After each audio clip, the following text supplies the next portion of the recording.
I think give yourself the best chance, and that's on the training pitch and having to go and work on your finishing and also the mental side of the game, where maybe Timo's not the greatest trainer you've ever seen, but maybe the mental aspect of trying to remain positive and trying to maybe improve a little bit your body language sometimes on the pitch. I thought there was a few things today as well where he's throwing his arms up, and I'm like, at the moment when things are not going great for you, you need to try and remain positive for as long as the game as you can, whether it's with yourself or whether it's with your teammates. So listen, at the moment it's not quite happening for him, and he'll find it extremely hard, I think, to get game time when you've got the performances that are going on in and around the attacking area at the moment from your Callum Hudson-Odoi. You've got Mount that's about to come back in the team, I'm sure, and even Pulisic. I was a little bit surprised that he came on as a wing back, because when you was looking for a goal, I think if there's anyone that is going to get you a little tap in within the 6-yard box when there's crosses coming in, not only are you bringing on Lukaku, but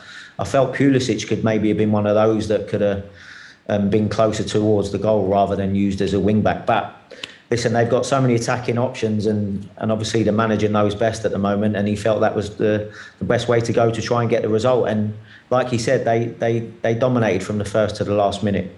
But you speak of Werner and his emotions and his confidence and all that. Is the Werner that we see on the pitch the same Werner that you see in training? Maybe a little bit. I think that one of the things that he struggled with at the beginning was that there was COVID. The training ground was shut down. You couldn't really spend a lot of time around each other when he first came over, and maybe he wasn't being as successful as he was used to in training, whether it was the level of player, level of teammate that he's used to going up against, and it didn't quite transition onto the pitch. I know he said in his own words, he said he found the physicality of the Premier League very difficult. Now, if you couple that with maybe settling in problems of a new league, a new country, whilst COVID is going on, then all of a sudden you can find yourself in a little bit of a rut. And once your confidence is maybe low and you've got other people performing in and around you, it's kind of difficult sometimes to pull yourself out of that. But for me, any of the top players that I've worked with or any of the ones I've played with, the best way that they've always got themselves out of the maybe low spells in their career is to work hard through it on the training pitch. And I think at the moment he's got to keep doing that, and hopefully if the manager gives him some game time, he's got to try and take those opportunities with both hands. And because at the moment the level that Chelsea players are performing at, I don't think you're going to get many opportunities if you're not producing. Another reason why I'm bringing up Timo Werner is because this season they brought in Lukaku. The bigger conversation last season was, Werner needs to work with a strike partner, and that's how you can bring out the best in him. They've brought in Lukaku this season, and while we have sort of seen glimpses of that dual partnership together, again, we're still not seeing what he used to produce as well in the past. Was that something you'd agree with? Was that, he needed another partner, Jody? It's hard to say. I mean, listen, when I saw Lukaku come in, I have to be brutally honest, I didn't think for 1 second it was to come and help Werner. I thought it was just because Chelsea felt that they needed someone. Oh, no, I wasn't suggesting that. I was just saying it was an additional point for him bringing. And listen, if you are Werner, if you are Timo Werner, you would, or any attacking player, you would want to play with a Lukaku because of what he offers and what he brings to the game, especially the last couple of years at Inter. So. Listen, his biggest problem, I don't think, is going to be Lukaku, because I think Lukaku will be in the team no matter what. If he's fit, he's going to play, like the manager said. His biggest problem will be utilising the minutes that he does get, that he is trying to get good performances in, good teamwork in, and if he can get on the goal scoring sheet, then he'll give himself a chance to get minutes. But at the moment, there's Callum Hudson-Odoi. There's not many playing better than him the last 4 or 5 games, and although he didn't have one of his best games today, I think the attacking players that Chelsea have, it's going to be difficult for anybody to get regular minutes at the moment. Alex, then, I mean, were you impressed overall by Timo Werner's performance here today? I think for work rate and effort, I don't think you can ever question him. I think the one thing, if I was Timo, I would look at the top strikers around Europe. They go cold in the box. When they get a chance, they don't snatch at things. And I think too often for me, when that chance falls to him, he's always falling. He seems to be falling over a lot. He snatches at his chances. He doesn't quite get a clean shot off. And I think for the top strikers, the difference is when they get a chance, for example, when a Ronaldo gets a chance, and I'm talking about the best here, they take it. And I think if Timo wants to be seen in that bracket of the elite strikers in Europe to perform week in, week out for Chelsea, he needs to take more opportunities. And I think we've seen today the chances that he had, for example, the 2 or 3 chances that he had, he never really seemed to get a clean shot off. And I think it happens too often for him. How do you improve on that? How do you coach that into a player then, Rennie? Is it really just drills and drills and drills? Yes, absolutely.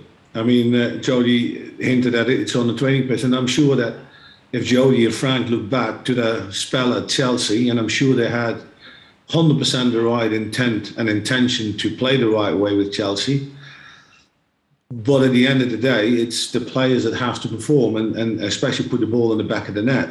And they unfortunately caught Werner in a difficult time with the pandemic, with COVID, settling in, new environment, Premier League knew he was getting the chances, but they didn't put him away. And it was not only, Chelsea that paid the price for it, but Frank and Jody as well. And that really saddens me, because I do believe that they all had the right intentions to play the right way with Chelsea. But you need to be given time, minimal at least in 18 months, to put your ideas across. And they haven't had the chance to bring Lukaku in.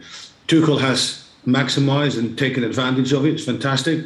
But Timo, if he really wants to maximise his potential, he has to work on the training pitch, because he's too one-dimensional and one-directional.